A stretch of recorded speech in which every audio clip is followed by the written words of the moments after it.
오늘 우리에게 주시는 말씀은 누가복음 12장 41절로부터 48절의 말씀입니다. 누가복음 12장 41절로부터 48절의 말씀, 우리 한 절씩 한 절씩 교독하십니다. 베드로가 여짜오되 주께서 이 비유를 우리에게 하심이니까 모든 사람에게 하심이니까. 주께서 이르시되 지혜 있고 진실한 청지기가 되어 주인에게 그 집 종들을 맡아 때를 따라 양식을 나누어 줄 자가 누구냐? 주인이 이럴 때에 그 종이 그렇게 하는 것을 보면 그 종은 복이 있으리로다. 내가 참으로 너희에게 이르노니 주인이 그 모든 소유를 그에게 맡기리라.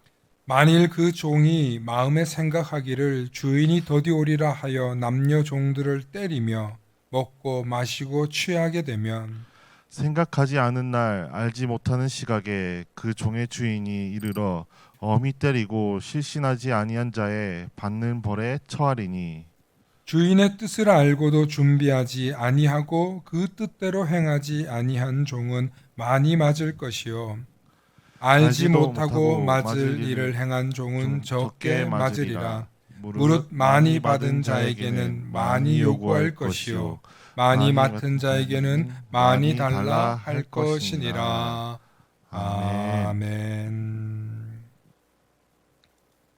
오늘은 많이 맡은 자와 적게 맡은 자라는 제목으로 말씀의 은혜 나눌 때 하나님의 크신 은혜가 있기를 소망합니다.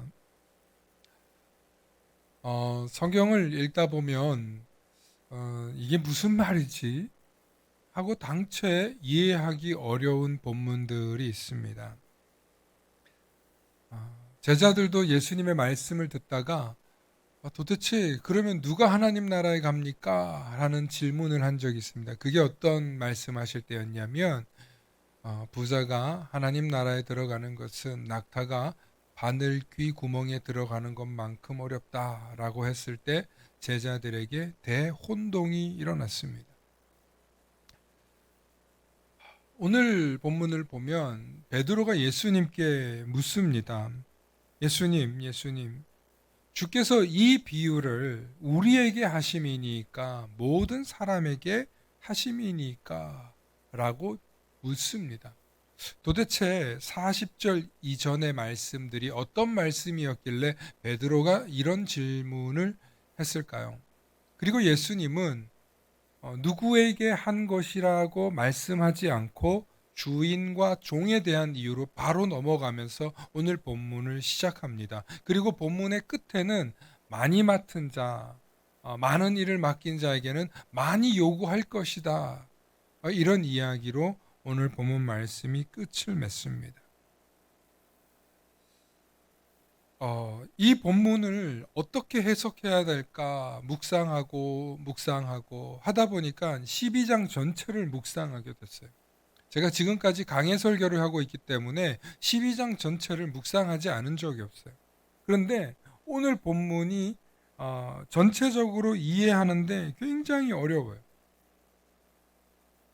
흐름상도 이해가 안 되고 그리고 중간에 왜 이런 말씀을 하셨다가 이 이후에는 어떤 말씀을 하고 있을까? 제가 한번 곰곰이 살펴봤어요. 여러분 한번 12장 전체를 누가복음 12장 전체를 한번 훑어보는 시간이 되기를 바랍니다. 여러분 1절부터 12절에는요. 예수님께서 바리새인들의 외식을 주의하라는 메시지를 합니다. 뭐 평소 예수님 많이 말씀하시던 거기 때문에 괜찮습니다. 그런데 두 번째는 하나님에 대하여 부유한 자가 되라 라는 이야기를 하십니다. 하나님에 대한 부유한 자 어떤 자를 얘기를 하냐면 어떤 사람이 소유에 대해서 자기가 가진 것에 너무 많은 소출을 얻은 거예요. 그래서 좋은 창고를 쌓아가지고 이것을 가지고 이제 내 영혼을 쉬겠다. 그렇게 말하는 사람에게 만약에 그의 영혼을 오늘도로 찾으면 그가 거둬들인 소출이 누구의 것이 되겠느냐. 이처럼 하나님에 대하여 부유하지 못한 사람이 이런 생각을 한다. 그러니 하나님에 대하여 부유한 생각을 하는 사람이 되고 어리석은 사람이 되지 말라는 맥락의 메시지를 합니다. 그리고 나서 이어서는 23절과 34절에 먹고 마시는 것에 대해서 염려하지 말고 물질의 욕심 너무 내지 말고 살아라. 이렇게 말씀합니다.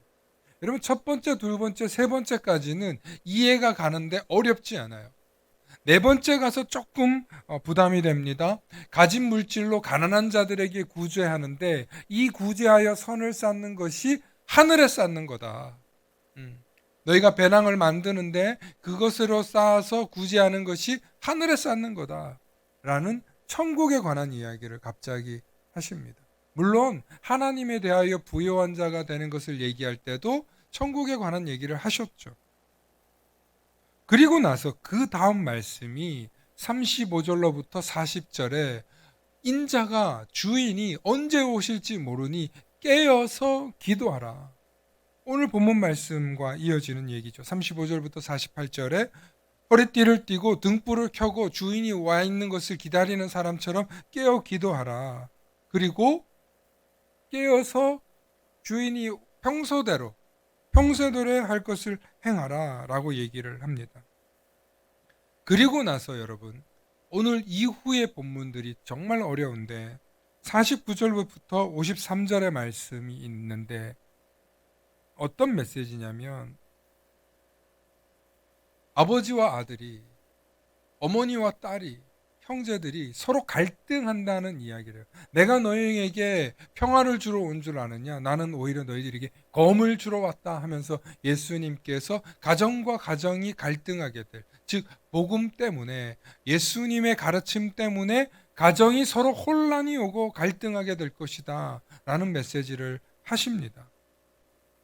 그런 다음에 마지막에는 54절로부터 59절에는 시대가 어지러우니 너희는 시대를 분간하여 갈등하지 말고 서로 화해하기를 힘써라. 만약에 누군가에게 빚진 것이 있거든 그 빚을 다 갚고 형제와 화해해라. 이런 말씀을 합니다. 문장 단락단락은 무슨 말인지 알겠어요. 그죠? 문장 단락단락들은 다 요지가 있고 예수님께서 말씀하시는 의미가 있다는 거예요. 그런데 총 12장 전체를 보면 이 말씀들이 왜 여기 있을까? 왜 예수님께서는 바리새인의 외식에 관한 이야기를 했다가 시대가 혼란한 이야기로 이야기를 맺으시면서 12장 전체 우리 삶에 관한 이야기들인데 이 이야기를 할까? 그런데 이 이야기를 자세히 보다 보면 사실 정말 꿰어지는 말씀이 아니에요. 비슷하게 서로 섞어 놓은 것 같지만 다 다른 이야기, 다 다른 이야기. 성경을 읽다 보면 상당히 모순된 이야기를 만날 때가 있습니다. 제가 서두에 말씀드렸듯이 부자가 천국에 가는 것은, 하나님 나라에 가는 것은 낙타가 바늘기에 들어가는 것만큼 어렵다고 얘기했습니다. 그럼 이건 굉장히 역설이거든요. 패러독스거든요. 바울 사도 역시 빌립보서 4장 6절에 보면 아무것도 염려하지 말라라고 말씀해 놓고는 고린도후서 11장 28절에는 내가 모든 교회를 위하여 염려하고 근심한다는 자기 이야기를 합니다. 자기는 염려하지 말라 그러는 거예요. 데살로니가전서 5장 16절에 항상 기뻐하라 범사에 감사하라 라고 얘기해 놓고는 로마서 9장 2절에는 큰 근심이 있는 것과 마음에 그치지 않는 고통이 있다 그러고, 우는 자들과 로마서 12장 15절에 가서는 우는 자들과 함께 울라, 또 울라 그러고, 예수님 역시 마태복음 5장 29절에 내 오른뺨을 맞거든 왼편도 돌려대라 라고 말씀해 놓고는 마태복음 10장 23절에는 이 동네에서 너희를 핍박하거든 저 동네로 피하라. 너희가 복음을 전하였는데 복음을 받아들이지 않거든 너희 신발에 떨어진 먼지를 털어버리고 돌아서 버려라. 또 구약 성경에 보면 하나님은 노하기를 더디하시고 인자가 무궁하시다 해놓고는 하나님의 심판이 급히 임할 것이다 라고 얘기하는 예언자. 또 예수님 말씀 가운데 너희가 가난한 자가 되라고 얘기했다가 어떨 때는 이 땅에서 나를 부모를 버리고 자식을 버리고 나를 찾아온 사람들은 이 땅에서 100배나 받고 부자가 될 것이고 이 땅에서 영생을 얻을 것이다. 예수님 그렇게 말씀하셨어요. 성경을 보면 모순투성이에요. 모순투성이. 이래 갖고 이거 성경 어떻게 믿겠어요? 우리는 그런 의심, 의문, 도대체 뭐가 맞는 말이야? 라는 생각을 해봐야 합니다. 여러분 신앙생활 하면서 신앙생활 잘한다고 하면 할수록요, 여러분 고민이 되는 게 얼마나 많은지 몰라요. 예수님을 잘 믿으려고 하면 할수록 우리 삶에 일어나는 갈등, 고민이 얼마나 많은지 몰라요. 예수님 말씀대로 되면 다 잘 될 것 같은데 예수님 말씀대로 살면 이 세상에서 먹고 살 사람 한 사람도 없어요. 다 굶어 죽지. 예수님의 말씀대로, 하나님의 말씀대로 우리가 살아보려고 해보면 때로는 말씀이 너무 모순적인 게 많아서 야, 이거 어떡하지? 하는 혼란이 찾아올 때가 분명히 있습니다. 그러면 우리 하나님께서는 원칙이 없으신 하나님이시냐? 무질서하신 하나님이시냐? 왔다리 갔다리 하시는 하나님이시냐? 라고 우리는 생각될 수 있다는 것. 때로는 정말 하나님이 변덕쟁이처럼 보일 때도 있습니다. 하나님 복 주신다고 하셨잖아요. 근데 왜 내 인생은 이렇게 힘든가요? 내가 아직 미숙해서, 내가 아직도 완전하지 못해서, 내가 아직도 부족해서 이런 건가요? 아니, 교회 신앙생활 잘하고 교회 위해서 충성하고 하나님 나라를 위해서 살아가며 하나님 복 주신다면서요. 그런데 왜 우리 가정은 이렇게 힘들고 어렵나요?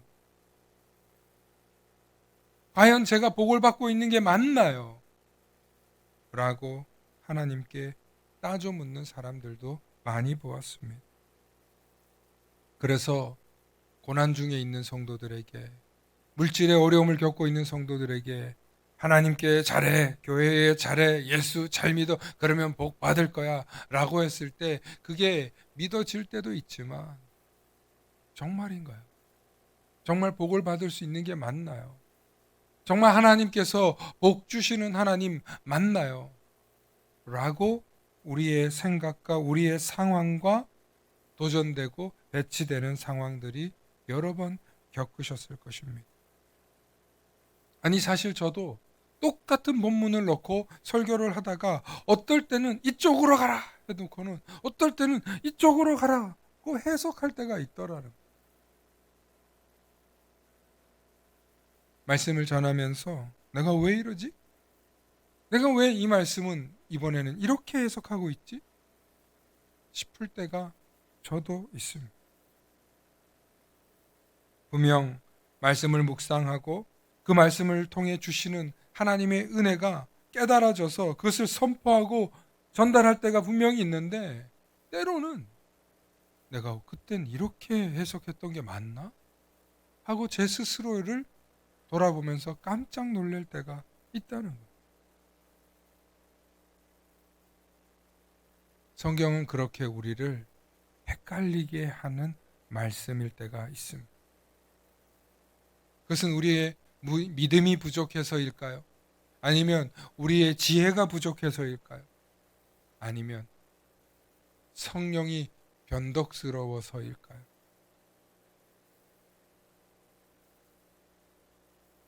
신앙생활을 하다 보면 혼란스러움을 겪을 때가 있듯이 오늘 본문 말씀처럼 하나님 이 말씀이 맞나요? 정말 이 말씀이 오늘 저에게 하나님이 주시는 말씀이 맞나요? 라고 씨름해야 될 때가 있다는 것입니다.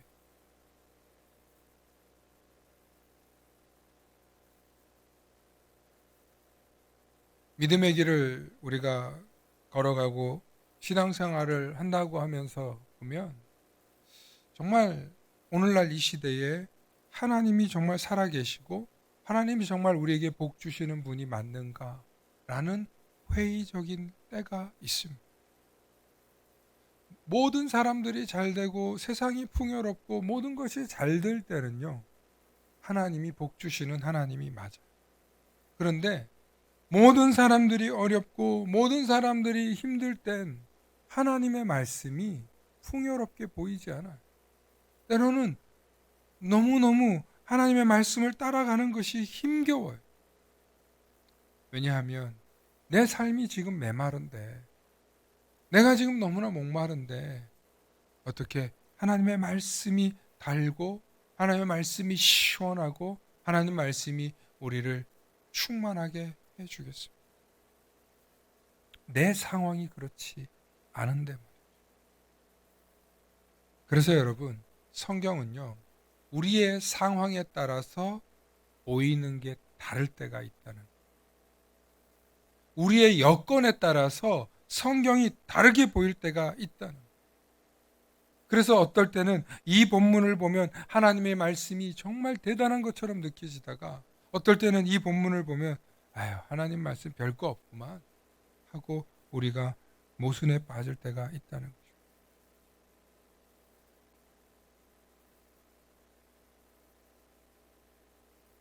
그런데 분명한 것은요, 말씀을 묵상하다 보면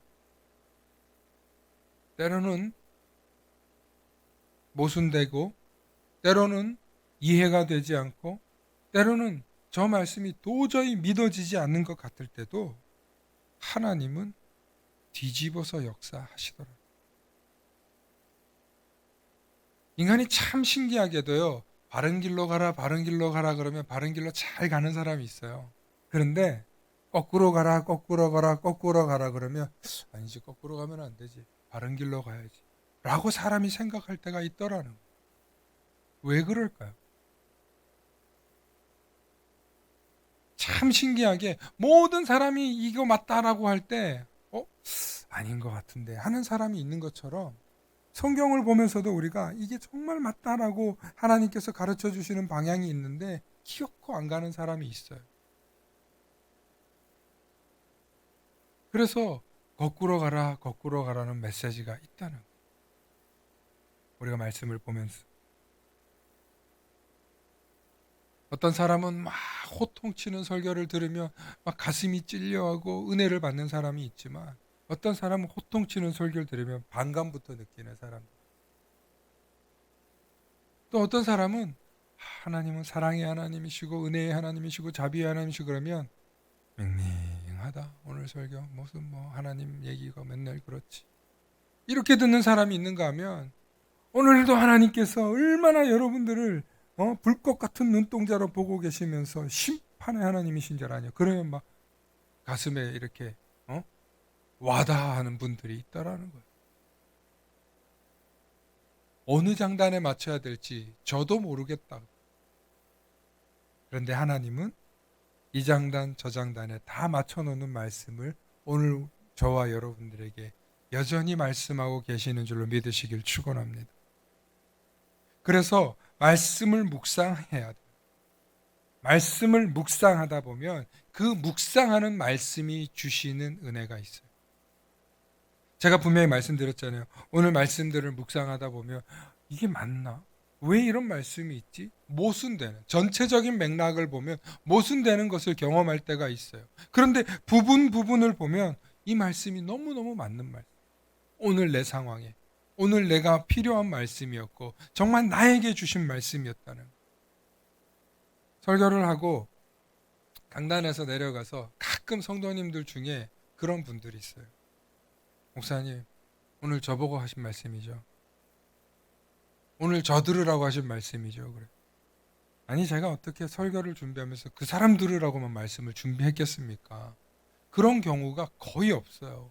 그런데 대부분 말씀을 듣는 사람들 중에 그날따라 오늘 목사님 자기한테 얘기했다는 거예요. 자기한테. 이게 너무 신기한 일이에요. 말씀은요, 받아들이는 사람이 어떻게 받아들이냐에 따라서 그 말씀이 진리이고 거짓인 거예요. 하나님의 말씀은 언제나 영원토록 변함없으시고 불변하시고 또 살아 역사하시는 말씀이지만 듣는 사람이 내 상황에 따라서 환경에 따라서 그 말씀이 모순으로 들릴 때가 있고 진리로 들릴 때가 있더라는 거예요. 그래서 하나님의 말씀은 신비롭다는 거예요.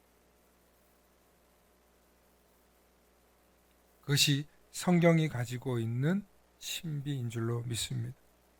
오늘 우리가 찬송을 불렀잖아요. 찬송 부르는 가운데 이런 찬양이 있어요. 주님의 귀한 말씀은 내 발의 등이요 내 갈 길의 빛이라고 말씀. 여러분 그렇게 말씀이 되는 게요. 분명히 우리 가슴에 붙들려서 우리에게 주는 강력한 메시지가 있기 때문에 그런 고백을 하게 되는 줄로 믿습니다.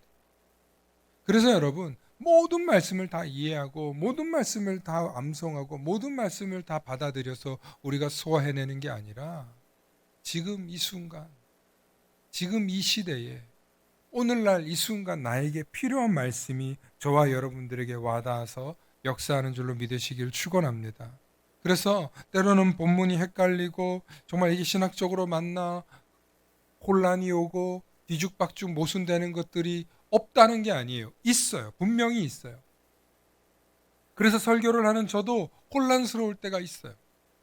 그러나 그걸 가지고 비판하는 게 아니라 오늘도 우리에게 주시는 이 말씀이 나에게 어떻게 역사하시는가를 보는 게 중요한 거지. 성경에는 이런 말씀도 있고 저런 말씀도 있고 그래서 무슨 사람들하고 논쟁하려고 여러분 성경 공부하는 게 아니에요. 논쟁하려고 신학하는 거 아니에요. 그래서 오늘 말씀을 붙잡고 제가 오늘 보면 47절과 48절의 메시지는요. 주인의 뜻에 맞게 행동하라는 말씀. 주인의 뜻을 알고 준비된 삶을 살아라. 주인의 뜻을 제대로 알고 믿음의 길을 걸어가라는 메시지인 줄로 믿으시길 바랍니다.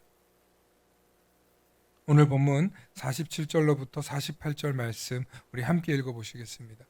47절로부터 48절 말씀 한 목소리로 읽습니다. 시작. 주인의 뜻을 알고도 준비하지 아니하고 그 뜻대로 행하지 아니한 종은 많이 맞을 것이요 알지 못하고 맞을 일을 행한 종은 적게 맞으리라. 무릇 많이 받은 자에게는 많이 요구할 것이요 많이 맡은 자에게는 많이 달라 할 것이니라. 아멘. 오늘 베드로가 물은 질문에 대한 예수님의 대답은 이거예요. 많이 맡은 자에게는 많은 것을 요구할 것이다. 주인의 뜻을 알고도 준비하지 않고 그 뜻을 알고도 행하지 않는 자는 맞을 거라는 거예요. 우리 예수님이 종이 맞는 이야기를 하고 있습니다. 주인과 종의 비유를 드시면서 종이 맞는 것을 얘기하고 있다. 즉 책임을 묻겠다는 거예요. 종에게. 여러분 이걸 이렇게 해석할 수 있어요. 세상에 많은 사람들은 좋은 일, 좋은 자리, 성공의 자리에 들어가고 싶어 합니다. 열심히 공부하는 이유가 뭔가요? 세상 사람들이 자녀들 막 파락군에 보내가지고 서울대학 보내고 무슨 대학 보내가지고 그 아이들 열심히 공부시키는 이유가 뭐예요? 좋은 직장 가서 좋은 자리에 들어가서 월급도 많이 받고 사회적으로도 인정받고 그래서 사람들 위에 올라가는 사람이 되기를 바라기 때문에 그렇게 열심히 하는 거 아니에요? 서울대 나와서 도나 닦으려고 연고대에 막 그 수억을 들여서 의대를 보내가지고 그 아이들 가가지고 무슨 손톱이나 깎아주려고 그렇게 보내는 거 아니잖아요. 그렇게 치열하게 경쟁해서 들어간 그 자리에 올라가면 그 사람의 말과 행동과 결정이 엄청난 영향력과 결정력이 있기 때문에 그 자리에 올라가려고 하는 거예요. 많은 사람들이 그 자리 하나를 차지하려고 경쟁하는 거예요. 왜? 그 자리는 한정되어 있기 때문에. 그런데 그 귀한 자리에 올라가면, 즉 대기업 총수든 뭐 어떤 기관의 장의 자리든 아무나 올라갈 수 없는 자리예요. 그리고 그 자리에 올라가면 막강한 권세가 있고 힘과 실력 행사가 있어요. 사람들이 그걸 향해서 올라가는 거예요. 그걸 향해서. 특히 남자들 하는 말이 있어요. 한번 태어나 본 인생, 사내대장부가 말이야, 칼을 뽑았으면 무라도 잘라야지, 시시하게 째째하게 살아도 되냐, 뭐 이런 소리들 하지 않습니다. 왜 그래요? 뭐 멋지게 높은 자리도 올라가고 멋있는 자리도 올라가고 남들의 인정받는 자기 명패 딱 있는 그런 자리 올라가는 것 사람들이 기대하고 또 내 자녀들에게 그런 것을 기대하고 꿈꾸지 않습니까? 그래서 그렇게 열심히 공부하고 명문대, 명문고등학교, 명문대학교, 명문 출신들 이런 자리들 줄을 대고 들어가려고 하는 거 아니에요?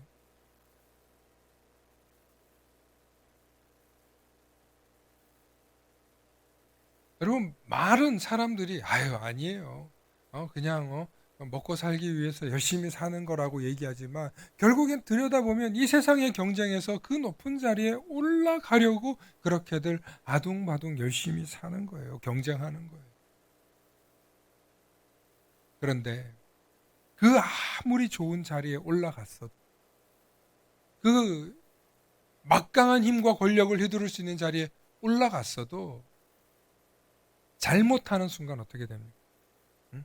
비리를 저질렀다든지 아니면 우리 사회에서 용납할 수 없는 그런 잘못을 저질렀을 때 어떻게 됩니까?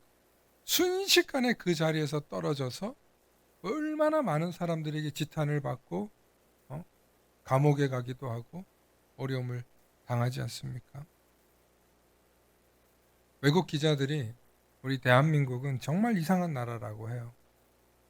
그 이유 중에 하나가 뭐냐면 이 나라는 대통령만 됐다 그러면 대부분 쇠고랑 차거나 죽거나 아니면은 집안에 누군가가 감옥을 간다 하는 거예요.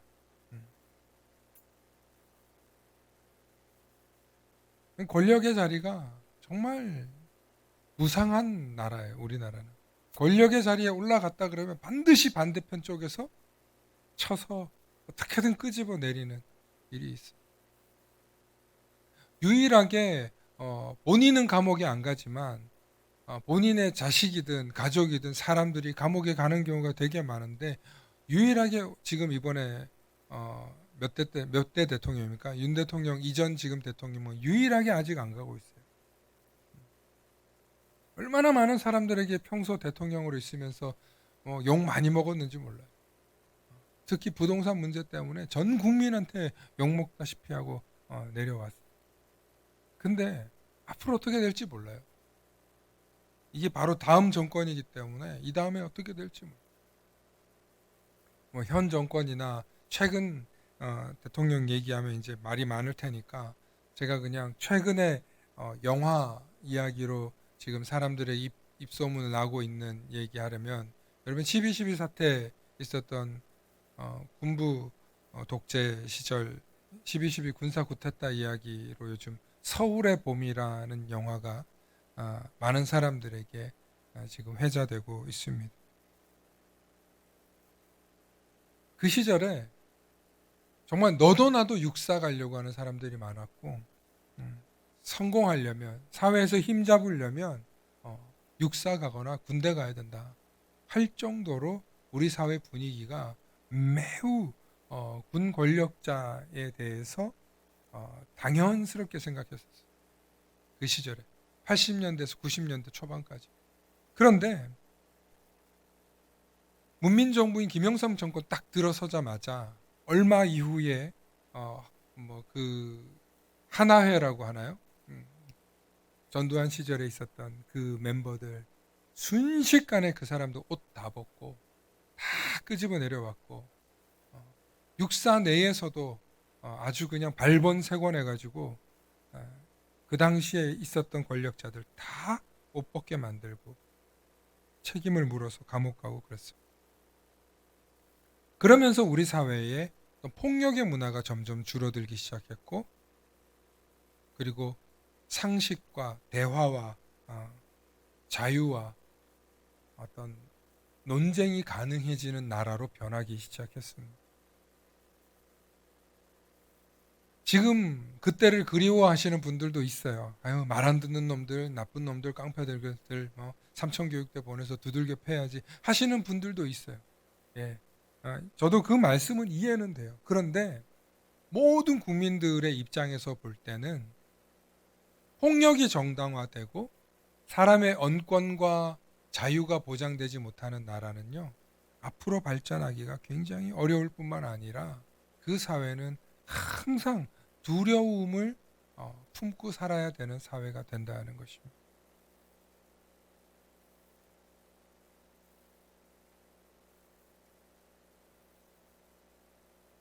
오늘 우리가 살고 있는 세상이 뭐 힘들다 그러고 어렵다고 하지만 매우 자유가 보장되고 또 사람들이 말을 편하게 할 수 있는 그런 나라지 않습니까? 뭐 인터넷 기사도 그렇고 언론에 대해서도 그렇고 과거에는 나라님에 대해서 함부로 말할 수 없는 그런 나라였지 않습니까?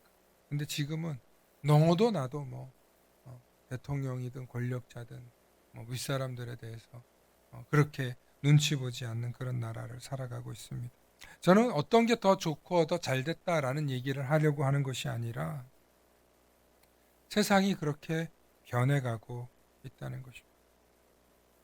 세상이 그렇게 권력을 가진 자들이 자신의 권력을 가지고 마음껏 무소불위의 권력을 누리는 세상이 아니라 그 권력의 자리는 유한하며 언제든지 그 자리에서도 끌려 내려올 수 있는 그런 세상을 살고 있다는 것입니다. 그러므로 권력의 자리, 책임 있는 자리에서 잘못을 하면 책임을 져야만 하는 그런 시대를 살고 있다는 것이죠.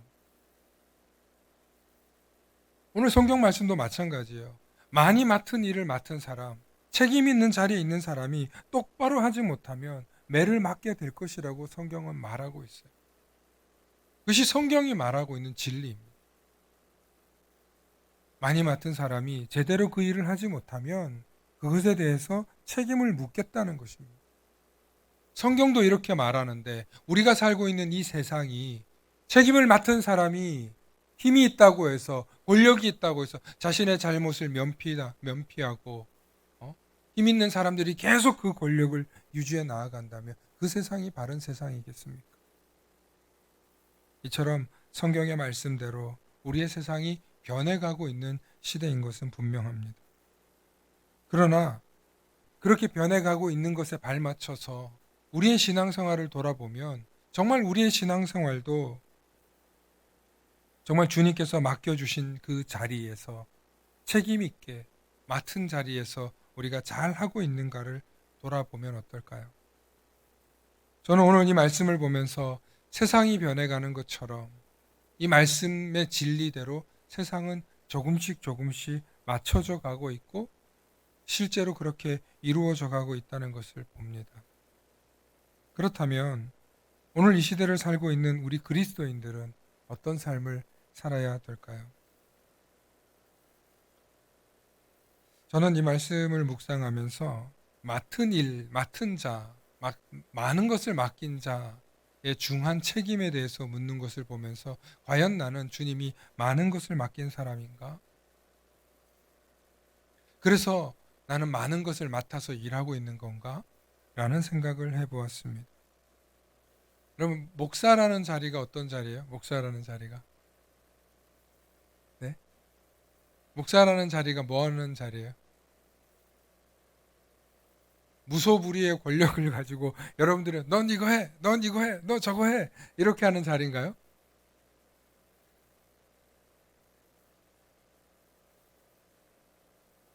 그런 자리인가요? 목사라는 자리가? 어떤 자리라고 생각하십니까? 여러분들은? 분명 이것도 세대별로 좀 다를 것 같기는 해요. 그런데 제가 이렇게 저를 돌아보고 이 교회에서 만나교회 목사로서 있어 보니까 제가 너 이거 해, 너 저거 해, 너 이거 해 뭐 그렇게 하는 자리인지 아니면 무거운 책임을 지고 이 교회를 어떻게든 이끌어 가기 위해서 책임을 짊어지고 있는 자리인지 제가 저를 한번 돌아보게 되었습니다. 맡은 일도 많고 해내야 되는 일도 많다 보니까 제가 정말 많은 일들을 맡아서 하고 있더라고요.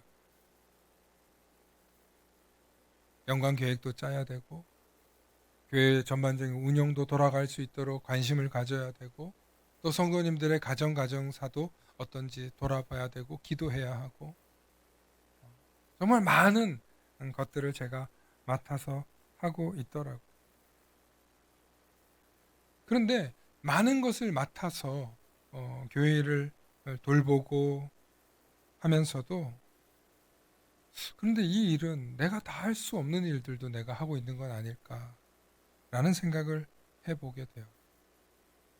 보면 우리 만나교회는 목사와 전도사가 지키고 돌보고 먹이고 입히고 가르치는 걸 다 하고 있는 것 같아요.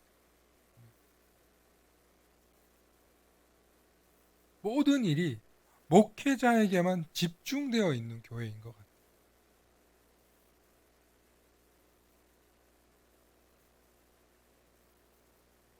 우리 교회 성도님들이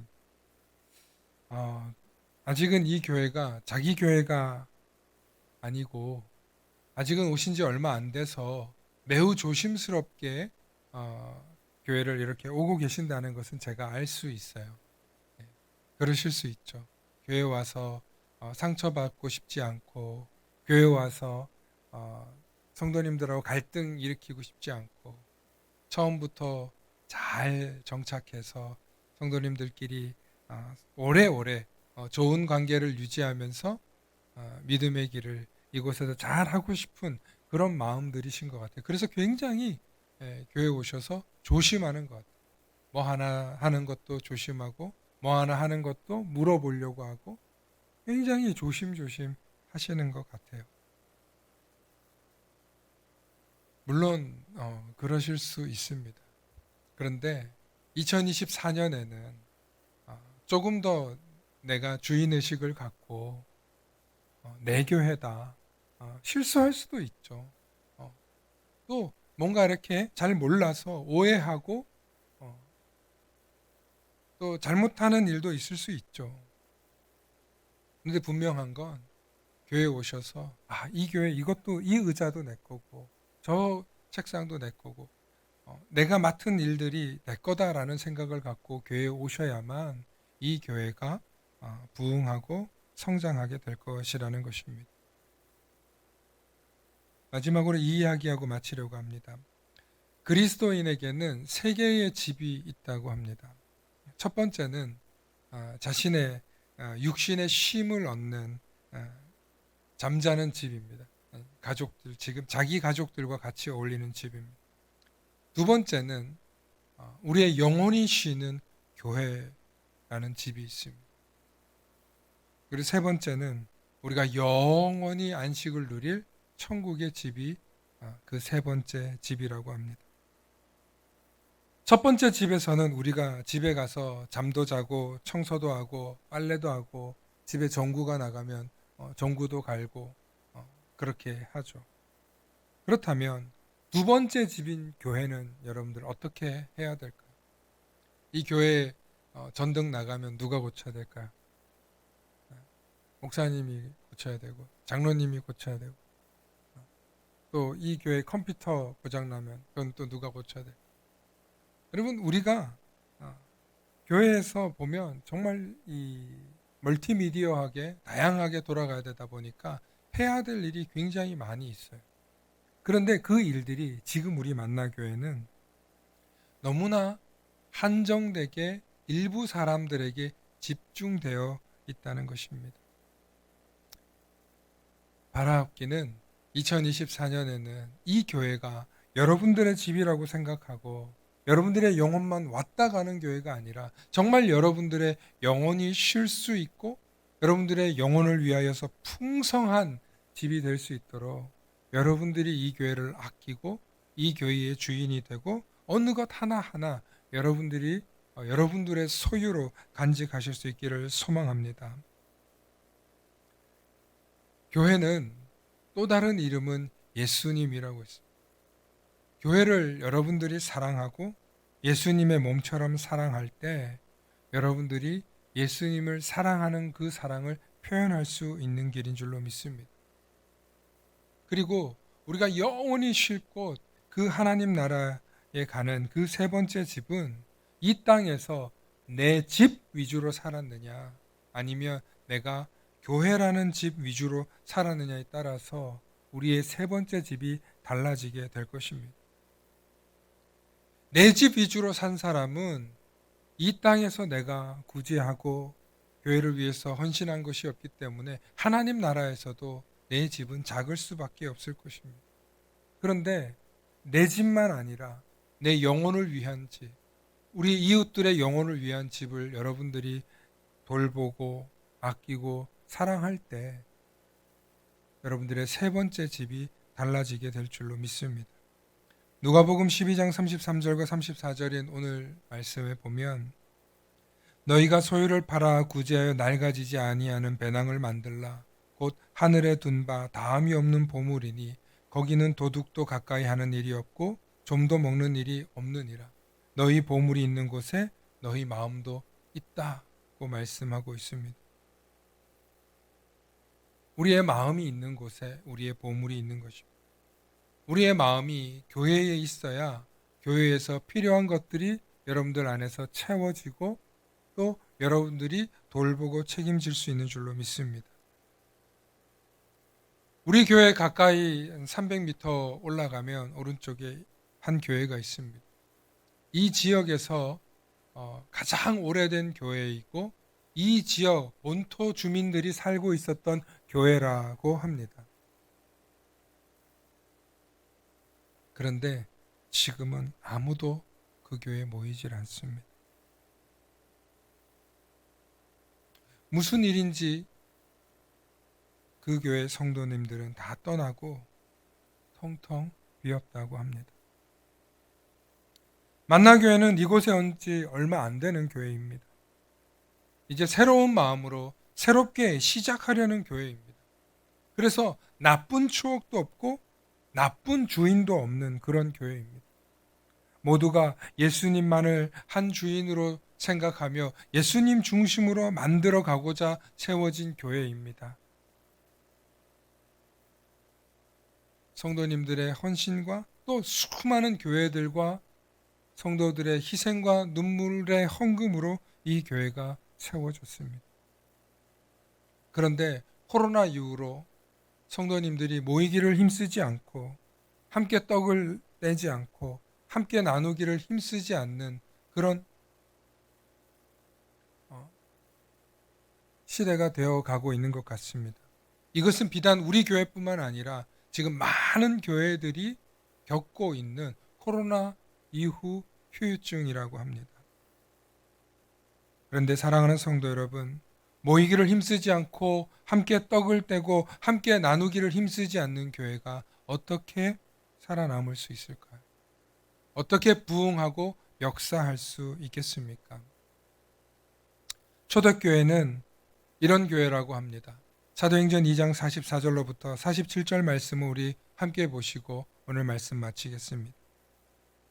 믿는 사람이 다 함께 있어 모든 물건을 서로 통용하고 또 재산과 소유를 팔아 각 사람의 필요를 따라 나눠주며 날마다 마음을 같이하여 성전에 모이기를 힘쓰고 집에서 떡을 떼며 기쁨과 순전한 마음으로 음식을 먹고 하나님을 찬미하며 온 백성에게 칭송을 받으니 주께서 구원받는 사람을 날마다 더하게 하시니라. 아멘. 하나님께서 저와 여러분들에게 많은 것을 맡기시면 많은 것을 맡기신 만큼 많은 책임과 능력도 주실 것입니다. 그리고 그 많은 것을 맡아서 정말 하나님이 기뻐하실 일들에 최선을 다하십시오. 그러면 반드시 이 땅에서도 하나님께서 많은 것을 맡기실 뿐만 아니라 하나님 나라에서도 우리에게 많은 것을 맡기시고 거기에 걸맞는 능력과 책임을 주실 것입니다.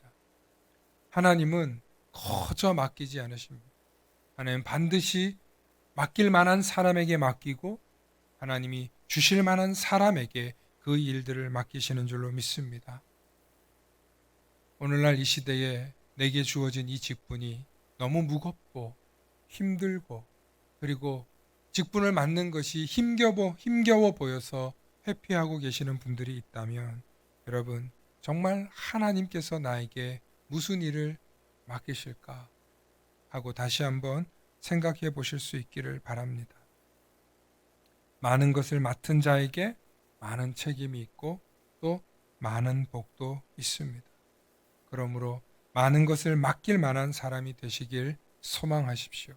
그리고 많은 일을 맡아서 하나님께서 주시는 그 복이 이 땅에서 끝나는 게 아니라 우리의 세 번째 집인 하나님의 나라에서도 큰 복으로 임할 것을 믿으며 신뢰하며 하늘의 보물을 쌓아두시는 우리 모든 성도님들 되실 수 있기를 축원합니다. 축원합니다. 함께 기도하시겠습니다. 사랑과 은혜가 충만하신 아버지 하나님 참으로 감사합니다. 하나님 이곳에 만나교회를 세우시고 하나님의 뜻하신 바가 있어서 이곳에 저희들을 보내신 줄로 믿습니다. 하나님 만나교회의 새 가족들과 젊고 또 어린 아이들을 보내주심을 감사합니다. 하나님 이 성도님들과 이 아이들이 자라서 이 지역의 귀한 믿음의 도구들이 되게 하시고 하나님의 영광을 나타내는데 귀하게 쓰임받는 맡은 것을 크게 부여받는 자들로 자라게 하시고 하나님의 영광을 위하여 크게 쓰임받는 가정들과 성도들 되도록 축복하여 주시옵소서. 이를 위하여 우리를 부르신 줄로 믿사오니 우리에게 깨달아 알 수 있는 지혜를 주시고 그 말씀대로 순종하면서 하나님의 능력이 우리 삶 가운데 나타날 수 있도록 축복하여 주시옵소서.